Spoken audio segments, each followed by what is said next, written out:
Well, good morning and happy Saturday, South Mississippi. It's going to be a really nice day out there. This is meteorologist Aaron Colby, and I've got the latest on your forecast as we head into the rest of the weekend. Overall, we're looking at a really nice weekend, very fall-like, mornings in the 60s. Tomorrow, Sunday morning in particular, most of us will be waking up in the 50s, and as we head into the week, that'll continue for a few days. Many of us waking up in the 50s or 60s. 50s are much more likely inland, while as we move into the middle parts of the week, we do start to warm right back up. Afternoon temperatures start approaching those upper 80s again. Morning temperatures back up into those about mid 60s. So still relatively cool, much closer to where we should be this time of year. But overall, very fall-like for the next about 5 days or so. Let's head over to the Hancock Whitney camera over in Gulfport. You're going to see it's a really nice day out there. Sunrise beautiful this morning. Mostly clear skies, just a couple of passing clouds, and overall, we're seeing Cruisin the Coast getting ready to start another day. Just 2 days left as we head through the weekend.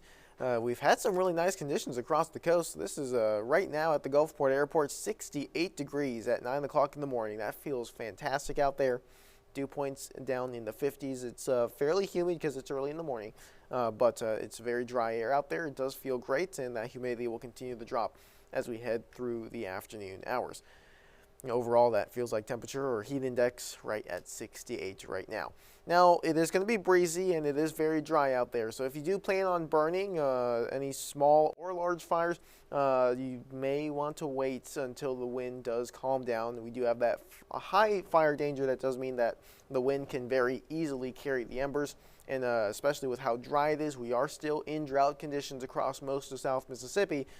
That does mean it's very, very easy for things to spark up and get out of control. So I would definitely wait at least a day or two. It's still going to remain very dry, but at least wait until the winds return back to below about 5 to 10 knots.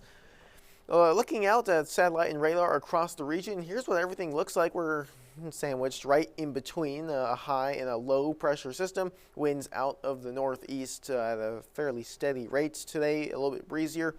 Tomorrow we'll start to see those winds start to relax as the low pressure system does finally start to pull away from us. If you have travel plans, I will note that low pressure system off the coast of the Carolinas, that is expected to become the first nor'easter of the season. So if you have travel plans this weekend or early next week, especially the Carolinas, Virginia, up into the northeastern United States, it could get windy, it could get very rainy at times as this system moves on up to the northeastern parts of the country. Here in South Mississippi, we're going to avoid all of that. We're going to be staying nice and very fall-like across the region. Cruising the coast for today. You are looking great out there. I highly recommend outdoor plans. We're going to be right around 80 degrees by the midday hours. Most of us should work our way into the lower 80s as we move into the afternoon. That breeze will keep us a little bit cooler, and that dry air feels much nicer out there. In terms of that breeze, let's go ahead and look. Of course, the higher gusts are possible mainly in the morning hours. Let me back that up just a little bit. So you can see that especially these early afternoon hours, still very breezy. Winds gusting around 20 miles per hour. If you're heading offshore, that's where some of the gustier winds are going to be. Winds of 20 to 25 miles per hour will be possible out there.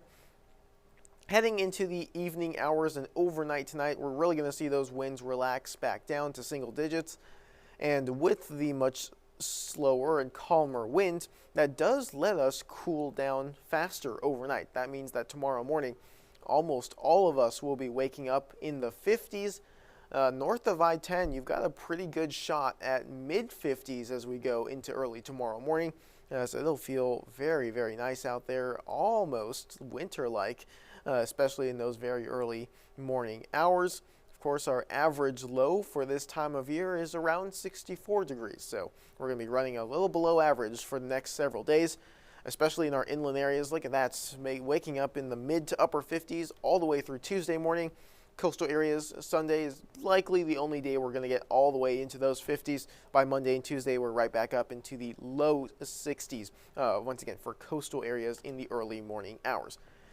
Quick look at what's going on out in the tropics. Not much going on out there. We do have Tropical Storm Jerry that is going to be turning out to sea. It already has begun to, but it's going to turn even further out into the central Atlantic as it moves past Bermuda, and that is not going to be impacting land.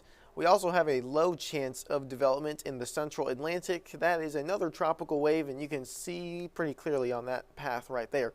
That is also expected to be turning out into the central Atlantic, not a threat to land at all. We did have a very brief Karen. We did have a subtropical storm Karen up in the extreme northern Atlantic. That actually may have broken a record for a named tropical system forming one of the ones that formed the furthest north on record. That was way up in the northern Atlantic. That only lasted about a day. Karen formed 2 days ago and dissipated yesterday. The next name on the list would be Lorenzo. And looking at the 7-day forecast here in South Mississippi, we're going to be very fall-like the next several days. Slowly heating back up, though. You can see there in the tail end of that 7-day forecast, temperatures rising right back up into the mid to upper 80s towards the end of next week. So not the longest-lived fall, but it'll be feeling great, especially as we go through tomorrow and Monday, looking like the coolest of the 2 days ahead.